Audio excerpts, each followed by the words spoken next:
ओम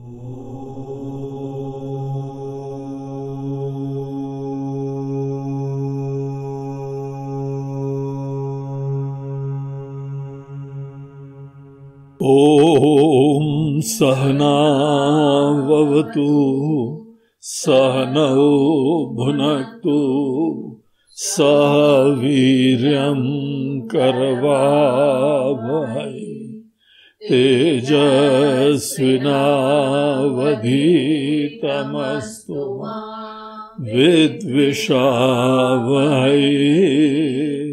ओम शांति शांति शांति।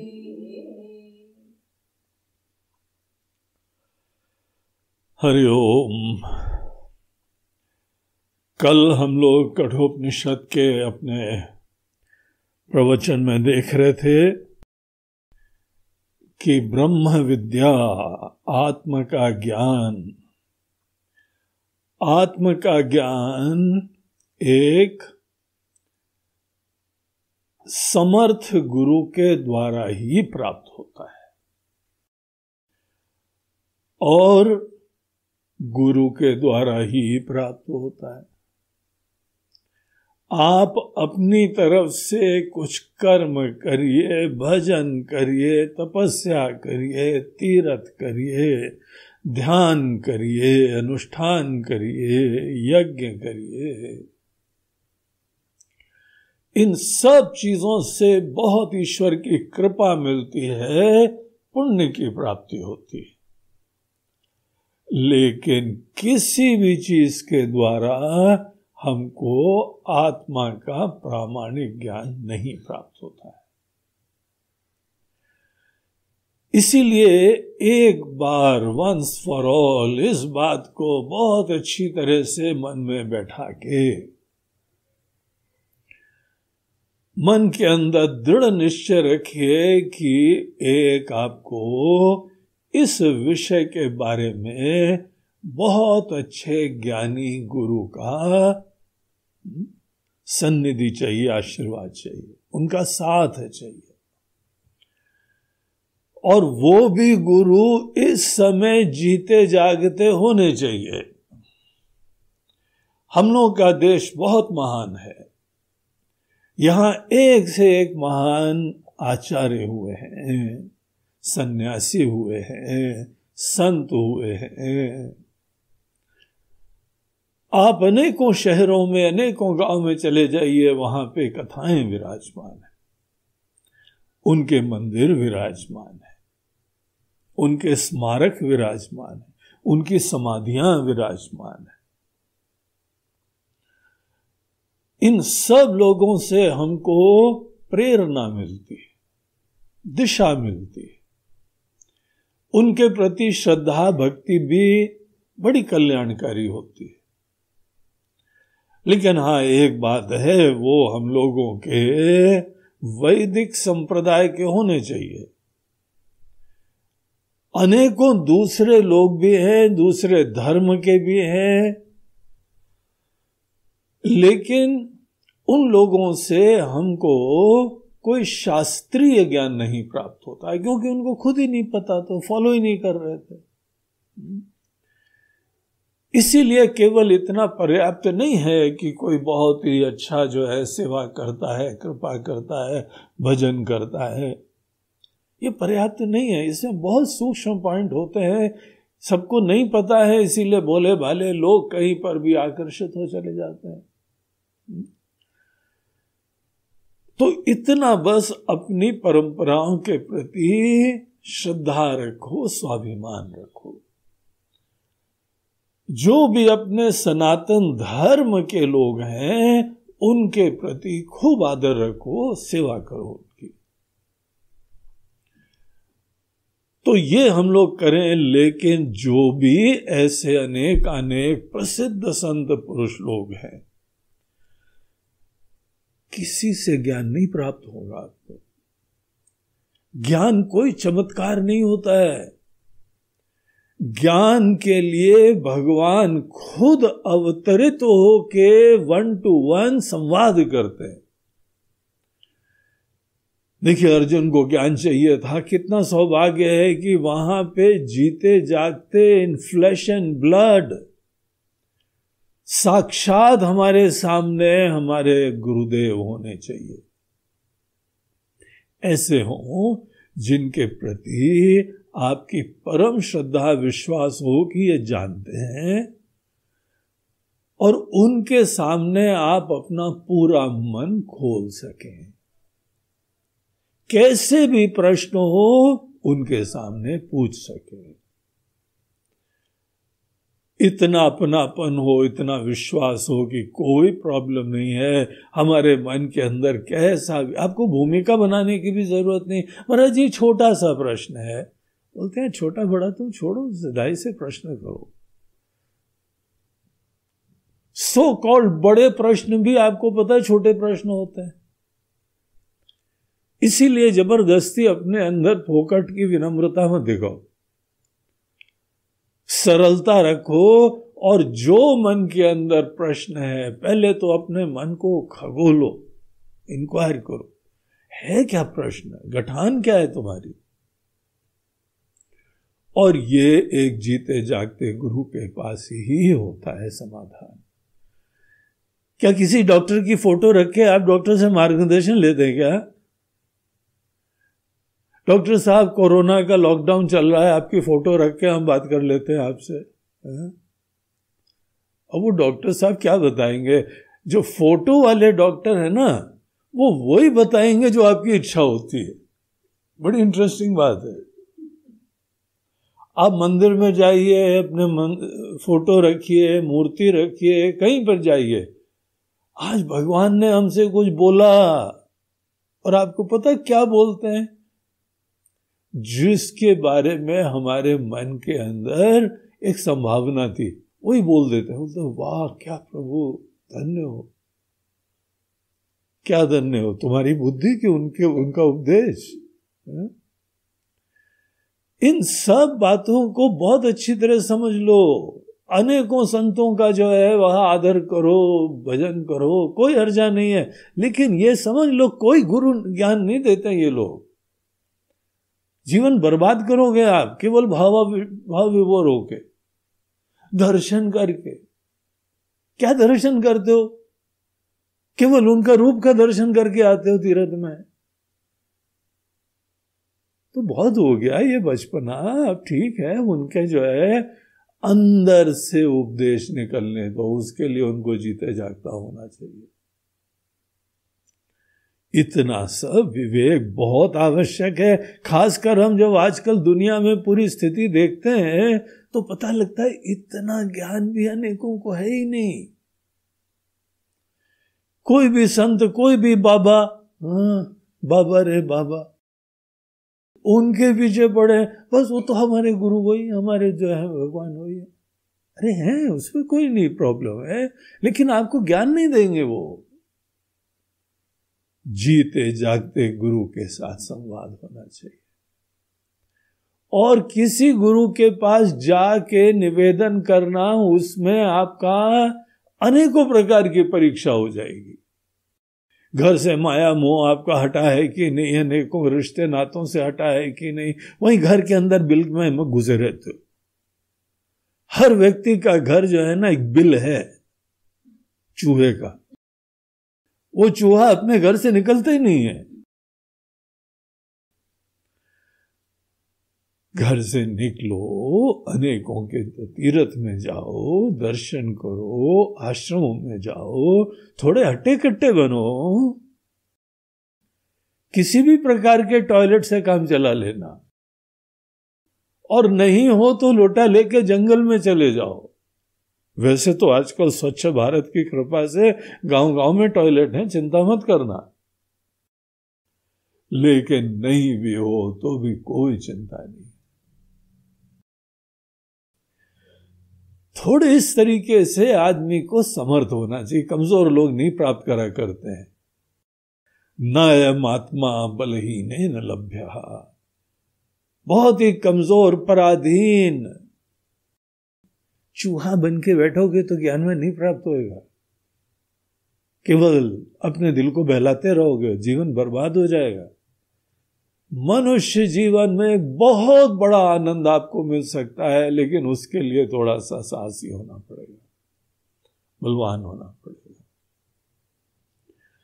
तो गुरु के बारे में चर्चा करी, फिर ये ब्रह्म विद्या के बारे में चर्चा करी कि यहां पे बुद्धिमत्ता बहुत आवश्यक है, लेकिन बुद्धिमत्ता से ज्यादा शरणागति आवश्यक है। बुद्धि से अनेकानेक प्रकार के हम अपने अंदर से कचरा दूर करते हैं, संशय दूर करते हैं, विकार दूर करते हैं, क्लेश दूर करते हैं। ये सब चीजें जो हैं वो बहुत आवश्यक है।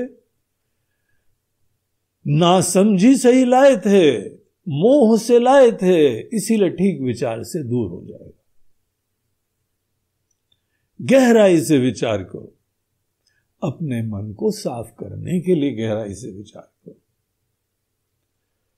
और एक बार तुम्हारा मन साफ हो जाता है, फिर जो ये जीव है ना, एक अलग एंटिटी बनी हुई है। ये ज्ञान से, योग से, भक्ति से इसका निषेध होता है, ये समाप्त हो जाता है। देखिए, रात को हम लोग सपना देख रहे हैं, सपने से जगने के लिए स्वप्न दृष्टा समाप्त होता है, तब आप जागृत अवस्था में प्रवेश करते हैं, है ना ये बात। उसी तरीके से जागृत अवस्था में हमारी एक अस्मिता रूपी एक सपना चल रहा है। ये जो सपना है, ये जो अस्मिता है हमारी, इसकी पूरा निषेध होता है। वेदांत की भाषा में निषेध बोलते हैं, भक्ति की भाषा में शरणागति बोलते हैं, योग की भाषा में इसको इससे परे जाना बोलते हैं। तो वो घटना, उसके लिए मनुष्य के अंदर पात्रता होनी चाहिए। तो इसीलिए नैषा तर्केण मतिरापनेया, केवल तर्क के द्वारा आप तार्किक बने रहोगे, ज्ञाता बने रहोगे, दुनिया भर की इंफॉर्मेशन प्राप्त करोगे, तो ये जीवन ही खत्म होगा। असली साहस तो इस जीव भाव को ही किनारे कर देना है, उससे तादाद में छोड़ देना है। आत्मज्ञान का मतलब क्या है, आप सोचिए। आप जो भी हैं वो सत्य नहीं है, इस एहसास के बाद ही तो कोई भी अपने बारे में जानने की कोशिश करता है। अगर हम जो भी हैं वो हमारी सच्चाई नहीं है, तो इसको छोड़ने के लिए तैयार हो। बस इसी को शरणागति बोलते हैं। तो इस तरीके से यद्यपि बुद्धिमत्ता का महत्व है, शास्त्र को समझने के लिए भी हमको बुद्धि चाहिए, अपने मन के विकारों को दूर करने के लिए बुद्धि चाहिए, जीवन के रहस्य को समझने के लिए बुद्धि चाहिए, अनेकानेक चीजें समझ जाओ, उसके बाद मामेकं शरणं व्रज, पूर्ण रूप से शरणागत हो जाओ। और आप सब लोग ये जानते हैं, देखिए, जब भी किसी के साथ आपके रिश्ते नाते हुए ना, अपनी अस्मिता वहां पे गौण हो जाती है। तभी तो कोई अपनापन होता है, प्रेम होता है। कोई अपने अभिमान की टोपी लगा के कौन रिश्ते का निर्वहन कर पाएगा? क्लैशेस होते रहेंगे। इस तरीके से इस ब्रह्म विद्या की विशिष्टता बताई। नचिकेता की पुनः तारीफ करी अपने से तुलना करने के द्वारा, कि नचिकेता बेटा ये हम नहीं कर पाए, इतनी स्पष्ट ज्ञान, इतना हस्तामलकवत स्पष्टता वो हमारे पास नहीं थी, इसीलिए हमने ये यम पद की प्राप्ति के लिए तपस्या करी, अनुष्ठान करा, उपासना करी। यद्यपि हमारी बुद्धि में ये पता था, क्या पता था, कि ध्रुव वस्तु को अध्रुव साधनों से नहीं प्राप्त करा जाता है, नित्य को अनित्य साधनों से नहीं प्राप्त कराया जाता है। सब सुना हुआ था, लेकिन तो भी मन के अंदर जो इच्छाओं का जोर था, अनेकों प्रकार के सपने थे, वो इन्हीं चीजों के थे। खुश खिंचते हुए चले गए, ये अनुष्ठान करा और आज आ बैठे हुए हैं। तो उन्होंने बड़ी तारीफ करी कि देखो जो गलती हमने करी थी उससे भी बेटा तुम बच गए हो। तो ये बात यहां बताने के बाद अब देखिए अगले हम लोग मंत्र में जाते हैं। 11वें मंत्र का पाठ करेंगे और फिर इसका अर्थ देखेंगे, जहां पे पुनः नचिकेता की प्रशंसा होती है। कामस्याप्तिं जगतः प्रतिष्ठां क्रतोरनन्त्यमभयस्य पारं स्तोमा महादुर्गायं प्रतिष्ठां दृष्ट्वा धृत्या धीरो नचिकेतोऽत्यस्राक्षीः। एक मानवीय आकांक्षाओं की धरातल से कोई ऊपर उठ जाता है जब, तो वो व्यक्ति समष्टि पुरुष के साथ तादात्म्य कर लेता है। ये शास्त्रों का सिद्धांत है। हर व्यक्ति, हर शरीरधारी के अंदर एक स्वाभाविक प्रवृत्तियां होती हैं कि आपको अनेकों सुख हो, सुरक्षा हो, आनंद हो, भोग हो, विलास हो। ये सब चीजें जब हम लोग अपने मन, अपने इंद्रियां, अपने शरीर के साथ तादात्म्य को प्राप्त होते हैं, ये सब चीजें नेचुरल होती, होनी होती। हम शरीर हैं जब, तो शरीर की भूख हमारी भूख, शरीर की प्यास हमारी भूख, हमारी प्यास है। अनेकों इंद्रियों के भोगों की आकांक्षा हमारे लिए स्वाभाविक है, क्योंकि यही हम हैं। इसमें कोई आश्चर्य नहीं है। किसी के अंदर अगर ये सब भोगों की वृत्तियां आती हैं, सुख की भावना आती है, सुरक्षा की इच्छाएं आती हैं, तो बिल्कुल ठीक बात है। और क्या आएगा उसके अंदर? ये सब चीजें एक नॉर्मल आदमी कौन होता है पता है? जिसको आज ज्ञान नहीं प्राप्त हुआ है और जो दृष्ट उपाधि के साथ ही अपनी अंदर जुड़ा हुआ है, उसी से परिचय प्राप्त करना है। ऐसा जो व्यक्ति है, हर व्यक्ति यहां पे पैदा होता है। जितने लोग दुनिया में पैदा होते हैं सब अज्ञान में पैदा होते हैं। अगर कोई ज्ञानी भी बन गए तो अज्ञानी ही पैदा हुए थे। हम भी अज्ञानी पैदा हुए, आप भी अज्ञानी पैदा हुए, अनेकों संत लोग, महात्मा लोग सब अज्ञानी पैदा हुए। और जिस समय अज्ञान है, अर्थात हमको पता ही नहीं है कि हमारी मूल वास्तविकता क्या है, तो जो दिख रही है यहां पे उपाधियां, हमारी फैकल्टीज, हमारा शरीर, मन, बुद्धि, इनसे सहज रूप से तादात्म्य हो जाता है। तादात्म्य मतलब हम ही ये है, और ये हमारे जीवन का फिर आधार बन जाता है, ये नींव बन जाती है। अब हम यही हैं तो इसकी खुशियां, इसकी सुरक्षा, इसका आनंद, इसकी व्यवस्था, पूरा जीवन ये सो कॉल्ड आम आदमी इसी तरीके से ही जीता रहता है। जो व्यक्ति अपने अंदर कोई विवेक से, ये जो सो कॉल्ड आम आदमी है, अगर थोड़ा बुद्धिमत्ता का परिचय देंगे, वो फिर आम आदमी नहीं रहेंगे, वो खास आदमी हो जाएंगे। तो वो लोग जो हैं वह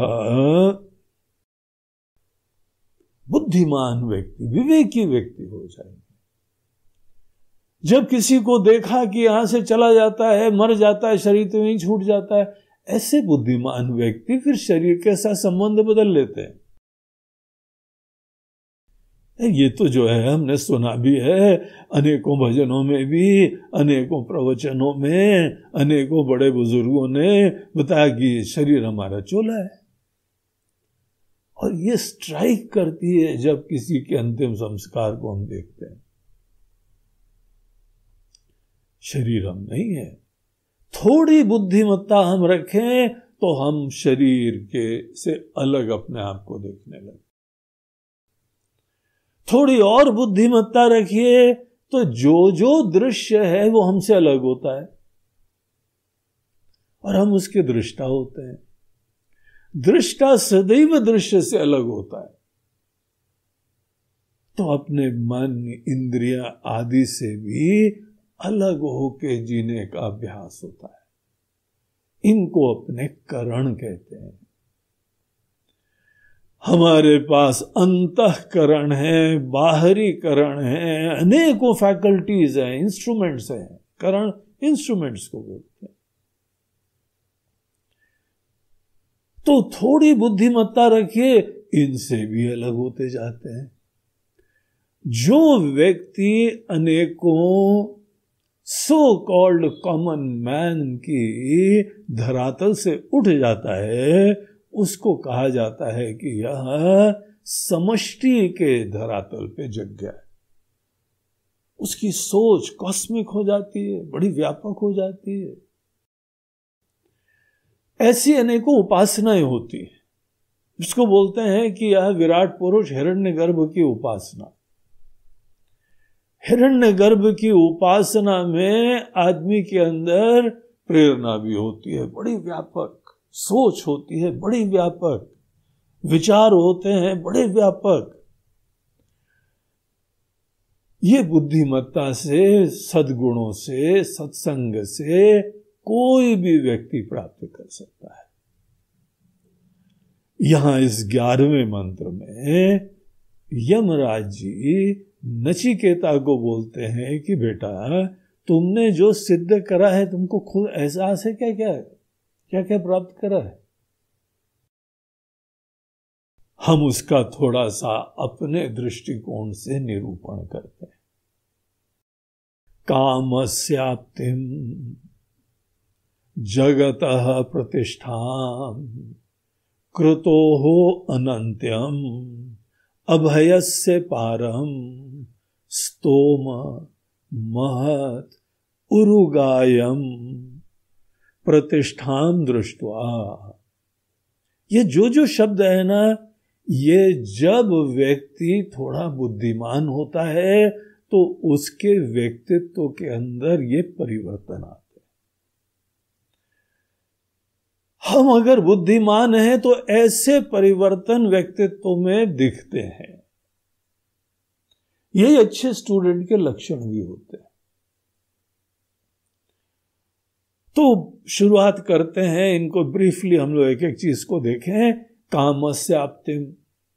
कामस्याप्तिम मतलब कामना की पूर्ति। कामना की पूर्ति कैसे होती है, इसके बारे में कितने कम लोग सोचते हैं। कामना आई और पता लगा कि वो जुनून से, पैशन से उस दिशा में प्रवाहित हो गए। ये चीज समझना, जैसे यहां नचिकेता ने बोला कि महाराज जी आपने अनेकों भोग विलास भी हमको दिए, वो सब चीजें क्षणिक है। इंद्रियों का जरयंती तेजः। हम अनेकों प्रकार की चीजों में लगते हैं, उसके बाद शिथिल हो जाते हैं। अनेकों आनंद होते हैं। हमको याद है एक बार शिवरात्रि के समय एक सज्जन ने बोला कि गुरुजी ठंडाई चलेगी? है बोला हाँ ठंडाई बना लो, जो ठंडी ठंडी होती है ठंडाई। बोलते नहीं, वो तो होती है, उसके अंदर बादाम होता है, केसर होता है, ड्राई फ्रूट होते हैं, और ये होता है वो होता है। और मैं बोला और क्या? बोलते हैं और वो शिव जी का प्रसाद होता है। है बोले ये सब बना के शिव जी को चढ़ा देना, सभी प्रसाद हो जाएगा। बोलते हैं रे महाराज आप समझ क्यों नहीं रहे हैं? बोले समझ तो रहे बेटा, तुम उसके अंदर वो गोली डालना चाहते हो? हाँ हाँ हाँ, थोड़ी सी गोली चलेगी क्या? महाराज जी हरि के बगैर हरि कहाँ? तो हमको लॉजिक दी गई, नैषा तर्के नमतिरा अपने तर्क वर्ग दिए गए, अनेकों के दृष्टांत दिए गए। बोलते हैं देखिए यहाँ पे जो है शिव जी का मंदिर है, ज्योतिर्लिंग है, पूरा उनका भांग से श्रृंगार करा जाता है, फिर सब लोग थोड़ा थोड़ा प्रसाद खाते हैं। तो हमको दृष्टांत दिए, तर्क दिए, परंपरा दिखाई, दुनिया का प्रमाण दिया। हमें बोला नहीं हमको कोई रुचि नहीं है, जिसके मन के अंदर कुछ मस्ती नहीं हो, खुशी नहीं हो, मस्त हो, हमारे अंदर पर्याप्त तो मस्ती है, हम प्रसन्न है। तो महाराज जी एक बात तो टेस्ट तो कर लो। फिर हमने भी सोचा चलो टेस्ट कर लो। डायरेक्ट अप्रोक्षानुभूति तो होनी चाहिए ना किसी चीज की। तो अप्रोक्षानुभूति की प्राप्ति के लिए हमें बोला थोड़ी डालना। बोला नहीं बिल्कुल थोड़ी डालेंगे, हमने जितना शुरुआत में पहले दिन खाई थी उतनी डालेंगे। काफी सीनियर व्यक्ति हो गए थे वो, खाते खाते। तो उन्होंने अपने हिसाब से थोड़ी डाली। हमको तो वो ऐसा बाउंसर लगा, क्या क्या अनुभव हुए हमको। अब हम यहाँ क्या कठोपनिषद के प्रवचन में आपको बताएं। किसी तरह से खा पी के हम जाके अपने कमरे में लेटे, और उसके बाद हमको ये अनुभव हुआ नीचे से जमीन गायब। आप सोच लीजिए निरधिष्ठान जिसके नीचे जमीन नहीं है, ऐसा कभी अनुभव हुआ है? वो जो ऊपर वाले जो बड़े लंबे स्लाइड्स होते हैं, वाटर स्लाइड्स, उसमें भी जब आते हैं ना तो ऐसा लगता है नीचे जमीन ही गायब हो गई। बड़ा डर लगता है। और इतना ही नहीं कि हमारे नीचे से जमीन गायब हो गई, हम उड़ रहे थे। अब नीचे जमीन है ही नहीं तो उड़ रहे थे उसी समय। अब मन के अंदर बड़ा विलक्षण अनुभव हो रहा था। फिर हमने सोचा पलंग पकड़ लो, कस के पलंग लेटे हुए का पकड़े हुए, बस दिमाग में ऐसा है कि उड़ रहा है। किस तरीके से हम रात को बचे अंतरिक्ष में जाते जाते, आपको क्या बताएं। लकीली कमरे में छत थी, उस समय छत भी नहीं दिखाई पड़ी। जब पलंग नहीं दिखे तो छत क्या दिखेगी। तो हम तो सितारों से वापस आए उस दिन रात को। चलो रात तो बीत गई, सवेरे आपको बताएं हमारा मन डल है, इंद्रियां डल हैं, दिख नहीं रहा है ठीक से, सब धुंधला धुंधला है, कान में तेजस्विता खत्म हो गई, सुंदर जो है फूल वूल हैं उनकी सुगंध ही नहीं आ रही है, सब इंद्रियां डल हो गई। अब जो एक बात समझ लेता है, देख लेता है, वो दिन था और आज का दिन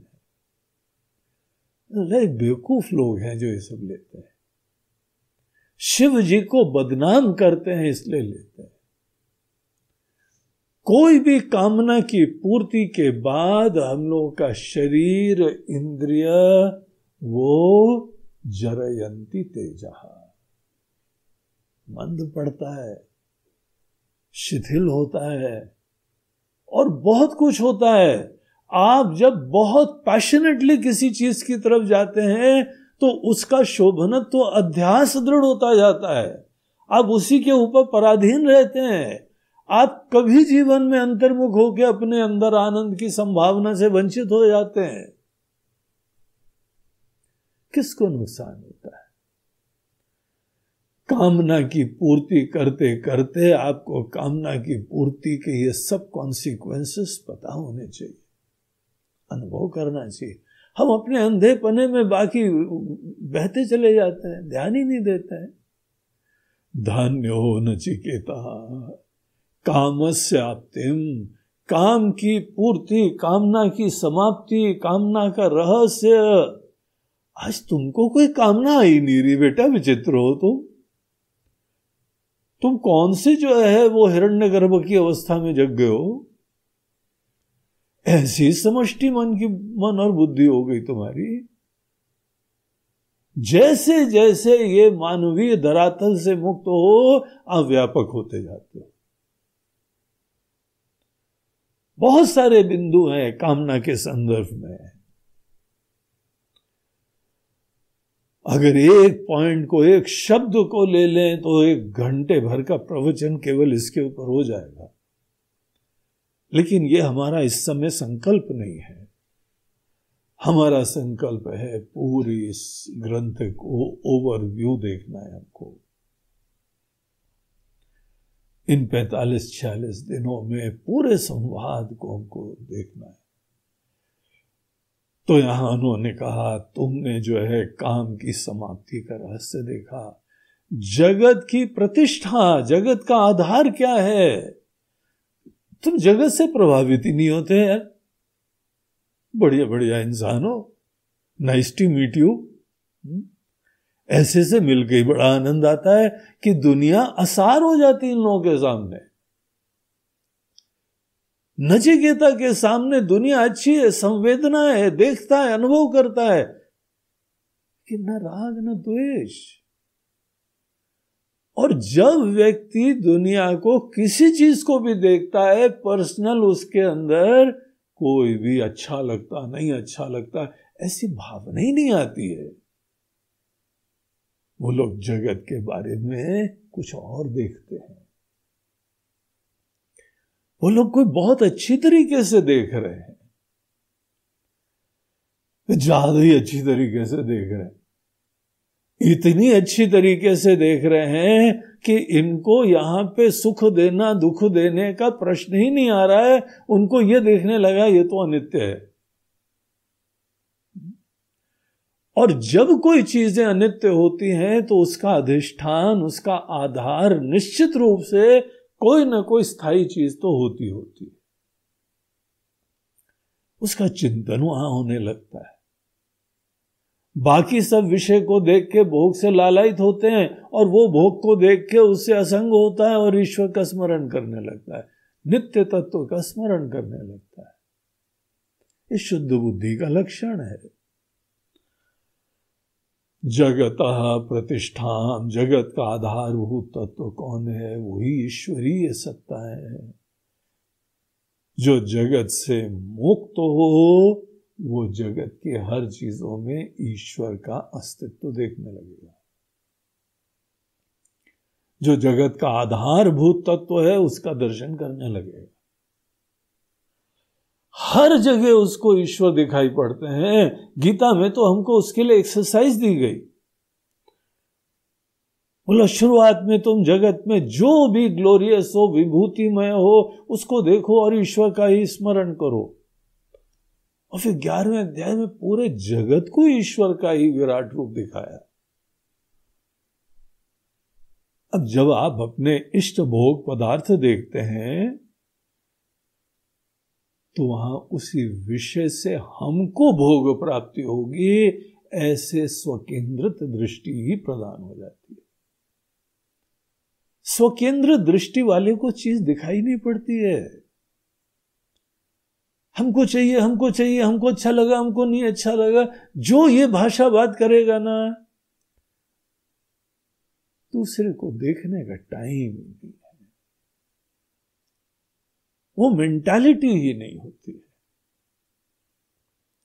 सब चीजों से फ्री होके फिर दुनिया को देखो। आपको जगत का अधिष्ठान भूत प्रतिष्ठा ईश्वरीय सत्ता महसूस होती दिखती है। तो धन्य हो भाई नचिकेता तुम। निश्चित रूप से हमको यही कहना पड़ेगा, नाइस टू मीट यू। तुमसे मिलके बहुत ही सौभाग्यवान हम महसूस कर रहे हैं। कृतो हो अनंत्यम, यज्ञ भाव से अनंतता प्राप्त होती है। तुमने देखा है, इसीलिए तुम यहां तक पहुंचे हो, इतना पुण्य प्राप्त करा है। और साथ ही साथ जो भी यज्ञ का फल भी होता है, तुम्हारे जैसे लोगों के लिए तो वो भी आसार होता है। जब कोई कर्म फल से अनासक्त होके कोई भी यज्ञ का अनुष्ठान करता है, एक तो वो लोग पूजा करते हैं, हवन करते हैं, यज्ञ करते हैं, जिनके मन में कोई कामना होती है। जहां पे कामना से युक्त होके यज्ञ करा जाता है, वहां पे नश्वर फल प्राप्त होता है। जब निष्काम भाव से, कोई हमको बाहर की चीज नहीं चाहिए, ईश्वर का भजन हम इसलिए नहीं कर रहे हैं क्योंकि हमको कुछ चाहिए, हम ईश्वर की सेवा कर रहे हैं इस पूजा और यज्ञ के द्वारा, क्योंकि भगवान पूजनीय है। हम इसलिए वंदना कर रहे हैं क्योंकि ये वंदनीय है। हमारी पूजा कोई व्यापार नहीं है, हमारी पूजा कोई लेन देन नहीं है, हमारी पूजा कोई सदैव अपनी आवश्यकताओं की पूर्ति के लिए निवेदन नहीं है। ऐसे लोग जब करते हैं तो क्रतो हो अनंत्यम, क्रतु से एक अनंत दिव्य फल प्राप्त होता है। मन निर्मल हो जाता है, ईश्वर के दर्शन के लिए पात्र हो जाते हैं। निश्चित रूप से वो चीज तुमने देखी है, अभयस्य पारम। सब लोग दुनिया में डर डर के जी रहे हैं। हर व्यक्ति के मन के अंदर कुछ ना कुछ डर व्याप्त है। देखना जरा, दुनिया में भी देखो, अपने दिल में भी झांक के देखो। भविष्य से डरते हैं, भविष्य में क्या आ जाए डरते हैं, मरने से डरते हैं। अनेकों लोग अपनी बीवी से डरते हैं, कुछ अपने माता पिता से डर रहे हैं। एक सज्जन तो बोलते हैं, guru ji I am a very god fearing man, हम भगवान से डरते हैं। बोला पापी हो क्या? नहीं पाप नहीं करा, तो डरते क्यों? सभी लोग डर रहे हैं दुनिया। सपने भी आते हैं कि डर डर के आते, ओह हॉरर आ गया, और किसी की ट्रेन ही छूटती रहती है सपने में। जब जब सपना देखते हैं तो बोलते आज गुरुजी फिर ट्रेन छूट गई। उसको इतना डर लगा रहता है। ऐसे व्यक्ति के साथ एक बार हम यात्रा पे निकले, ट्रेन पकड़ने, उसका डर लग रहा था। बोला हमको सदैव ट्रेन छूटती, आज भी छूटेगी, जल्दी थोड़ा जल्दी चलते हैं। और उसका सपना सच हो गया, उस दिन ट्रेन जल्दी चली।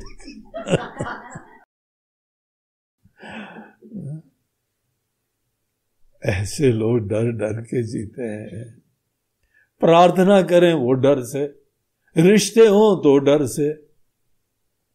हम दोनों जो हैं वह जीवन भर के साथी हैं, और तुम जल्दी मत मरना, फिर हमारा क्या होगा, और डर है। ये डर से परे जाना, साक्षात मृत्यु देवता से इंटरव्यू करना, उनसे ज्ञान प्राप्त कर लेना। धन्य हो नचिकेता यार तुम। यहां पे तो मृत्यु का नाम सुनते हैं हमारा बीपी हाई हो जाता है। तुम्हारी मृत्यु होने वाली है। अंतिम इच्छा क्या है? बोलते हैं ये तो सब भूल गए इस समय डर के मारे।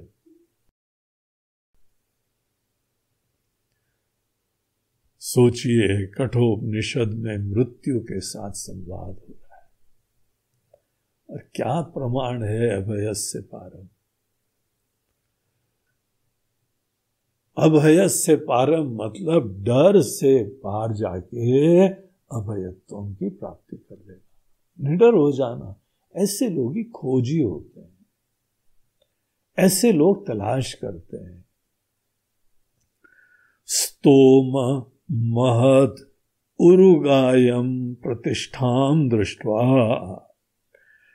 स्तोम जो है बोलते हैं अनेकों प्रकार की अणिमा आदि ऐश्वर्य, अनेकों सिद्धियां होती, अणिमा गरिमा आदि आदि बड़ी विशिष्ट सिद्धियां होती, मनुष्य जीवन में बड़ी उपलब्धियां हो सकती हैं।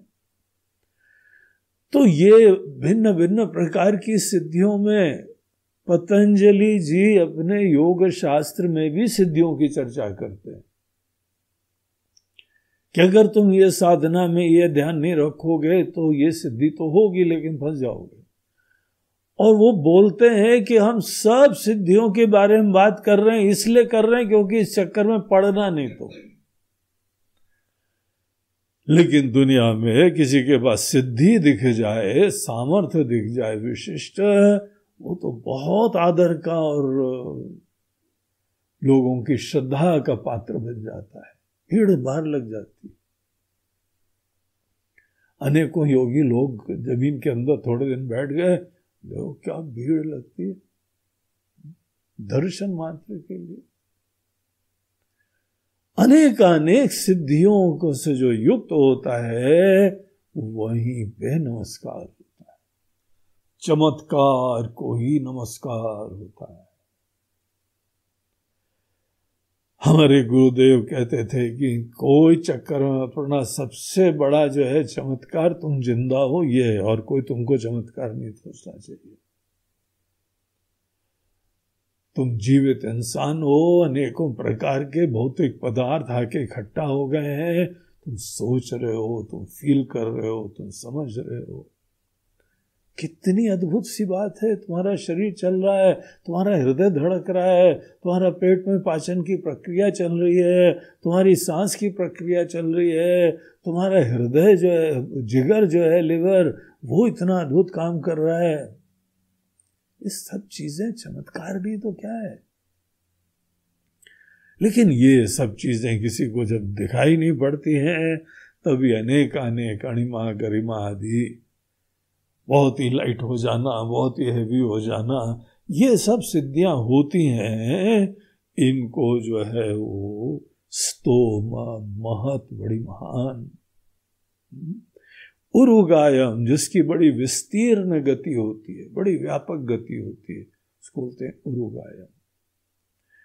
इन चीजों को दृष्टवा, प्रतिष्ठाम दृष्टवा, इसकी गति देख के, इसकी कॉन्सिक्वेंसेस देख के इनसे तुम फैसिनेट नहीं हुए, प्रभावित नहीं हुए। आश्चर्य है, अद्भुत हो, वाओ, ओ माय गॉड, ऐसे तो व्यक्ति हो। इस प्रकार के व्यक्ति दृष्ट्वा धृत्या धीरः नचिकेतो साक्षी ही। हे नचिकेता, इन सब चीज को विचार पूर्वक देख के, अब कई लोगों को वातावरण मिल जाता है, देखा देखी में ऐसा करते हैं, देखा देखी में करने से अकल नहीं दिखाई पड़ती है, वो ब्लाइंड फॉलोइंग होती है।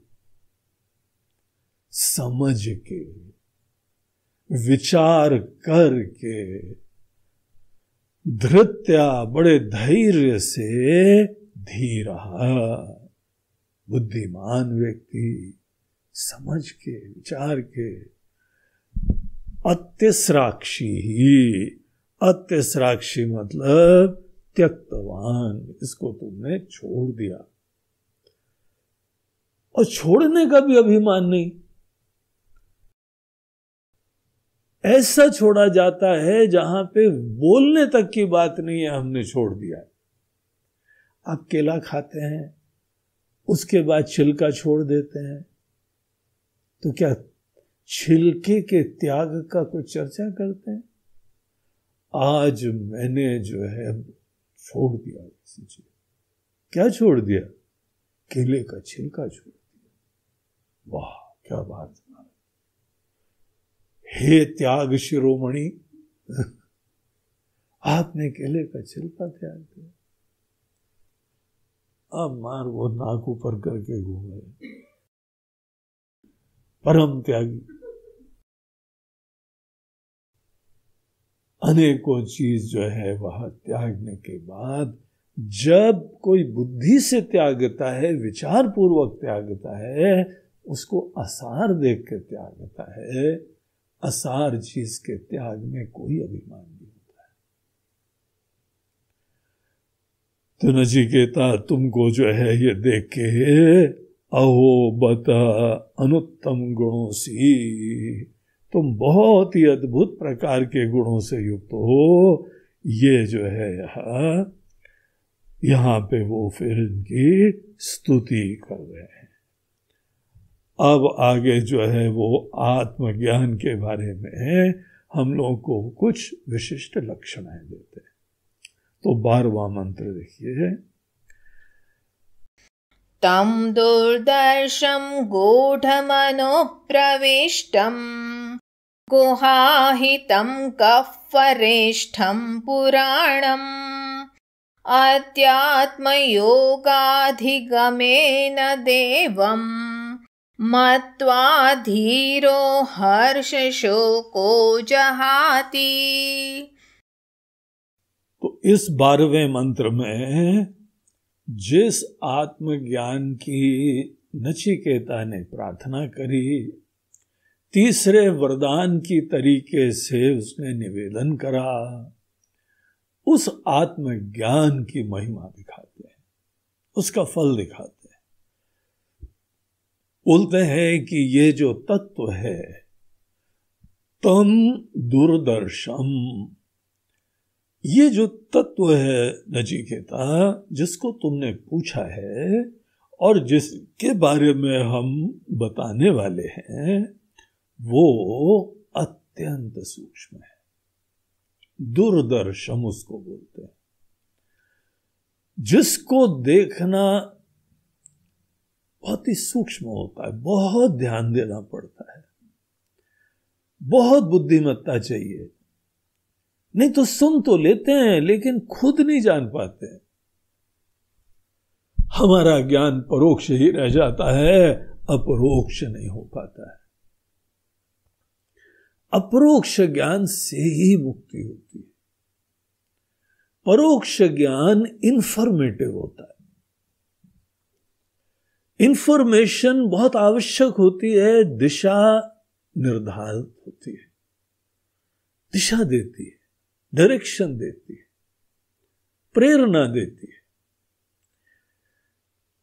इसीलिए जो हम लोग अपने शास्त्र के अध्ययन से, सत्संग से शुरुआत में जो ज्ञान प्राप्त करते हैं वो शुरुआत में परोक्ष होता है, इंफॉर्मेटिव होता है। और ये ज्ञान में आपको बहुत क्लैरिटी चाहिए, स्पष्टता होनी चाहिए। इसीलिए इसका कोई विकल्प नहीं है, जरूर सुनना चाहिए, शास्त्रों का जरूर अध्ययन करना चाहिए। कई लोग ये बोलते हैं नहीं शास्त्र वास्त्र का अध्ययन क्या करना, हम तुमको शास्त्र का निचोड़ बता देते हैं। ये सब दुस्संगी लोग हैं, इन लोगों को छोड़ना चाहिए, ये आपका विनाश कर रहे हैं। शास्त्र आपका धरोहर है, जो आपकी धरोहर है। अगर कोई आपको उनसे वंचित करे तो आपका मित्र नहीं है, दुश्मन है वो। सौभाग्य है आपका कि आपके पास ये सब चीजें हैं। दुनिया में अनेकों लोगों ने सुना तक नहीं है। इन चीजों को बहुत विधिवत जरूर पढ़ना चाहिए, अध्ययन करना चाहिए। लेकिन अनेक चीजें हम लोग यहाँ पे पढ़ते हैं, सुनते हैं, ध्यान करते हैं, चिंतन करते हैं, लेकिन आप खुद जानते हैं कि ये तत्व को देखना, खुद जग जाना उसमें, ये अपने आप में बहुत सूक्ष्म होता है। दुर्दर्शम का मतलब होता है जो कि दुखे न दर्शम। लेकिन साथ ही साथ इस शब्द में देखिए क्या बढ़िया आशीर्वाद है। एक तरफ से बोल रहे हैं दुखे न दर्शम, दर्शनम, लेकिन ये भी कह रहे हैं कि दर्शन होता है। आप साक्षात्कार कर सकते हैं, आप अनुभव कर सकते हैं, इसमें कोई डाउट नहीं है, लेकिन ये चीज आसान नहीं है। जैसे कोई बहुत ही सूक्ष्म ज्ञान प्राप्त कर रहा है, कॉलेज में है, कोई रिसर्च कर रहा है, बोला हाँ ये थोड़ा सा जटिल है, सूक्ष्म है, मुश्किल से पास हो गए, लेकिन पास हो जाओगे तो क्या बात है, हो सकते हो तुम पास, लेकिन मेहनत लगेगी। ये भाव दूरदर्शन शब्द में है। तम दूरदर्शम गूढ़म अनुप्रविष्टम, जो तुम्हारे अंदर गूढ़ स्थान में है, अंदर, तुम्हारे अंदर है, गहराई में है। तुमको अपने अंतरतम की गहराई तक झांकना आना पड़ेगा। एक इच्छा आई और तुम भाग जाते हो, चलो चला जाए, चलो मजा लेंगे, अंदर नहीं गए, बाहर चले गए। इच्छा आती है, उसके ऊपर विचार करो, इच्छा के पीछे हम क्या चाहते हैं, और ये इच्छा कैसे सबसे अच्छी तरह पूरी होती है। इच्छा पूरी करने से हमको क्या होता है, हम कौन है समय इच्छा करने वाले, कौन है इच्छा करने वाला। अनेकों चीजें धीमे धीमे गहराई में जाना। गूढ़म अनुप्रविष्टम गुहाहितम गह्वरिष्ठम पुराणम, जो हमारे अंतरतम गहराइयों में है उसको बोलते हैं तुम्हारे हृदय गुहा में है, गुहाहितम। और पता हमारे हृदय गुहा कौन सी है? ये पैल्पिटेटिंग हार्ट, ये हृदय नहीं है। जो धड़कता हुआ हृदय है, ये हृदय नाम तो दिया जाता है, लेकिन ये हृदय नहीं होता है। हृदय होता है हृत प्लस अयम, उसको हृदयम। जहां पे कॉन्शियसनेस, हमारी चेतना ग्राह्य हो जाती है और मैं की तरह अभिव्यक्त होती है, वो आपका हृदय होता है। तो जो ग्राह्य मैं है, उस ग्राह्य मैं की तरफ ध्यान देके चिंतन करना होता है। उधर दुनिया का सबसे बड़ा खजाना वही विराजमान है। इसीलिए अपने हृदय गुहा में प्रवेश करा जाता है, इसको हृदय गुहा बोलते हैं। गह्वरिष्ठम पुराणम, वो वहां पे अनेकों आचार्य, शंकराचार्य जी बोलते हैं, विश्व में अनेक अनर्थ संकटे तिष्ठति गह्वरिष्ठम। मन की गहराइयों में जाना, उसमें हमारे ही अनेकों धारणाएं, भावनाएं हमको विक्षिप्त कर देती। अपने अंतरतम गहराइयों में अगर कोई बाधक है, अगर कोई वहां पे हमारे लिए दुश्मन है, तो हमारी ही वासनाएं, धारणाएं, कामनाएं, विकार, क्लेश वही होते हैं। उन चीजों से निपटते हुए गह्वरिष्ठम पुराणम, वहां पे आपको जो है अत्यंत पुराण बोलते हैं, टाइमलेस, कालातीत, काल से अप्रभावित, जन्म मरण से मुक्त, शाश्वत, महाकाल, ये सब नाम है उसके। पुराणम गह्वरिष्ठम पुराणम अध्यात्म योगाधिगमेन। और इसको हम लोग कैसे प्राप्त करते हैं? अध्यात्म योग की साधना से। अध्यात्म योगाधिगमेन, इसका ज्ञान, इस गति की यात्रा, इस दिशा की यात्रा, अंतर्मुखता की यात्रा अध्यात्म योग के अभ्यास से होती है। अध्यात्म योग का अभ्यास क्या होता है? अध्यात्म योग के अभ्यास को बोलते हैं कि जब भी कोई विषय का अनुभव आप करिए, आप सेल्फ कॉन्शियस होना का अभ्यास करिए। बाहर जो भी चीज होती है, आपके अंदर उसका क्या प्रभाव होता है, अनुभव कौन कर रहा है। सेल्फ के कॉन्शियस होना, यही अंतर्मुखता होना होता है। हम लोग जब बाहर की अनेक इच्छाओं की पूर्ति के चक्कर में जाते हैं, सेल्फ कॉन्शियसनेस मंद पड़ जाती है। अगर आप सेल्फ कॉन्शियस होते जाएं तो इस सेल्फ के बारे में इंक्वायरी होगी फिर, और इंक्वायरी होगी तो उसके बाद इसके बारे में मोह दूर होंगे और आपको अच्छा ज्ञान मिलेगा। इसको बोलते हैं अध्यात्म योग, सदैव मैं की तरफ मुड़ने का सामर्थ्य। अध्यात्म योगाधिगमेन मत्वा धीरो हर्ष शोकौ जहाति। जो धीर पुरुष इस अध्यात्म योग के द्वारा अपने अंदर द्योतनवान चिन्मयी सत्ता देवम, उसमें जगने लगता है, देखने में दिखता है, स्पष्ट अनुभव होता है। अगर आप इस देव के पास अपने हृदय में जो स्वप्रकाश सत्ता है, उसको देव कहा जाता है। आप अगर स्वप्रकाश सत्ता के पास पहुंचने लगे तो आप आत्मा के निकट पहुंच गए। आत्मा ही स्वप्रकाश होती है।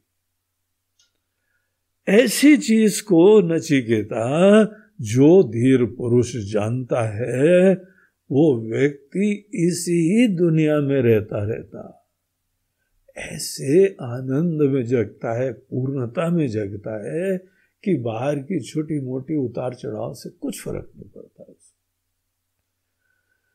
जैसे एक सागर इतना बड़ा जल राशि होती है कि कोई भी नदियां आती हैं, कभी बाढ़ नहीं आती है उसमें। सोच लीजिए, सागर में कितनी नदियां मिलियंस ऑफ गैलन्स ऑफ पानी सतत डाल रही हैं। हमारे देश में ही जो है वह बड़ी बड़ी नदियां कितनी हैं, दर्जनों। कहीं बांध टूट जाए तो हम लोग का जो है शहर खत्म हो जाता है। इतना पानी सागर में जा रहा है, लेकिन सागर कभी ओवरफ्लो नहीं करता है। कितनी गर्मी हो जाती है, कभी सूखता नहीं है। गीता में भगवान कृष्ण ने ज्ञानी व्यक्ति के अंदर की पूर्णता सागर के एग्जाम्पल से बताई हुई है। ये हर्ष और शोक, बाहर की थोड़ी थोड़ी खुशियां हैं, थोड़े थोड़े गम हैं। ऐसे ज्ञानी लोग, इस प्रकार के आत्मा को जानने वाले लोग हर्ष शोक से प्रभावित ही नहीं होते। तो इस तरीके से अब यद्यपि देखिए, ये नचिकेता जो है अनेकों चीजों से विरक्त हो चुका है, लेकिन तो भी यहां पे उसको भी आत्म के ज्ञान की स्तुति कर रहे हैं, और इंटरेस्टेड हो जाए और फोकस्ड हो जाए। स्तुति जब भी करी जाती है, मन के अंदर श्रद्धा, उत्कंठा, तीव्रता, इसको ही जगाने के लिए होती है। तो ये जगा के एक और श्लोक उसकी स्तुति का है, लेकिन आज हमारा समय इतने में खत्म हो गया, इसीलिए उसको फिर उसके बाद जब ऐसी आत्मा के ज्ञान की स्तुति करी गई, तो नचिकेता अब बोलते हैं, महाराज जी, अगर आप इतने प्रसन्न हो गए तो हम लोग चालू करें। आपने हमारे तरफ भी प्रसन्नता जाहिर कर दी, आपने आत्मज्ञान की भी स्तुति कर दी। महाराज जी, तारीफ चालू हो गई, ट्रेलर हो गया, पिक्चर चालू करो। अब हम लोग आत्म के ज्ञान की चर्चा चालू करें, उसके लिए 14वें मंत्र में एक बहुत ही बढ़िया पुनः प्रश्न को रखता है। आत्म के ज्ञान के बारे में फिर से वो क्वेश्चन करता है। अब इतने सत्संग के बाद, इतने ज्ञान के बाद उसकी समझ भी और अच्छी हो गई है, तो उसका प्रश्न भी और थोड़ा बढ़िया, संशोधित और सूक्ष्म। आत्म के ज्ञान के बारे में किसी को कैसे प्रश्न करना चाहिए। तो कल हम लोग एक जो है वह आत्म के ज्ञान की स्तुति और देखेंगे, फिर नचिकेता का प्रश्न देखेंगे। तो आज का प्रवचन यहाँ पे ही समाप्त होता है। नमः पार्वती पतये हर हर महादेव। आज हमारे ये प्रवचन के प्रायोजक 3 सज्जन हैं। एक हमारे बंबई के अविनाश दत्ता जी।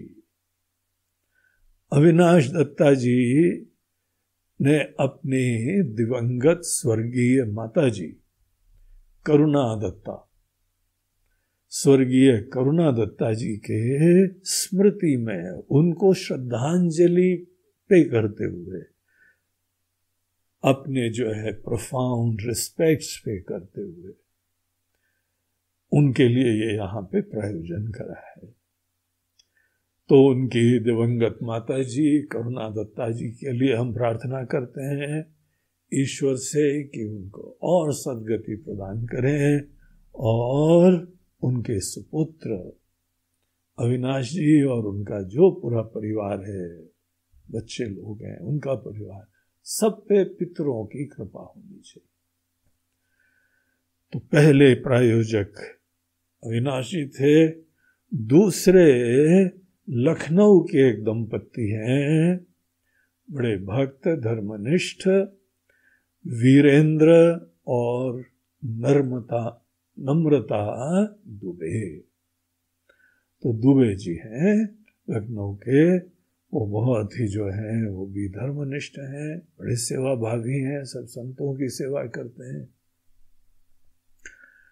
उन्होंने अपने समस्त पूर्वजों के लिए आज की ये श्रद्धांजलि की तरीके से प्रस्तुत करा है। तो बोलते हैं वैसे हमको यही श्राद्ध काल में सब पूर्वजों का स्मरण करना चाहिए। पिताजी के पक्ष के, माताजी के पक्ष के, साक्षात माता पिता के, और कोई निकट दिवंगत के। इनफैक्ट अगर आप किसी पंडित जी को बुलाएं, वो 3 जनरेशन दोनों साइड, पिताजी के पक्ष के, माताजी के पक्ष के, कम से कम नाम पता होना चाहिए। हम आपको जो है वह कल एक सर्वपित्र अमावस्या के दिन की सबको एक पूजा बताएंगे। आपको सबको रिस्पेक्ट कैसे पे करनी है। जो लोग किसी पंडित को बुला के करते हैं बहुत अच्छी बात है, जिनको ये नहीं पता है उनको हम एक संक्षेप में अमावस्या के दिन आपको एक पूजा का हम थोड़ा सा दिशा देंगे, तो आप घर में खुद उस चीज से कर सकते हैं और अपने सब पितरों को रिस्पेक्ट पे कर सकते हैं। तीसरे सज्जन जो आज के प्रायोजक हैं वो यहाँ इंदौर निवासी हैं मूल रूप से, लेकिन आजकल ऑस्ट्रेलिया में कार्यरत हैं। वो है कीर्तिराज कपूर। कीर्तिराज कपूर और उनके माता पिता यहाँ पे अरुण कपूर, गुरमीत कपूर, और उनके भाई भी हैं अंगद कपूर। तो ये कपूर परिवार जो है वो एक तो अपने दादाजी और दादी गोवर्धन दास कपूर और उनकी दादी थी सरला देवी कपूर। उनका बड़े आदर से और श्रद्धा से स्मरण कर रहे हैं, उनको नमन कर रहे हैं।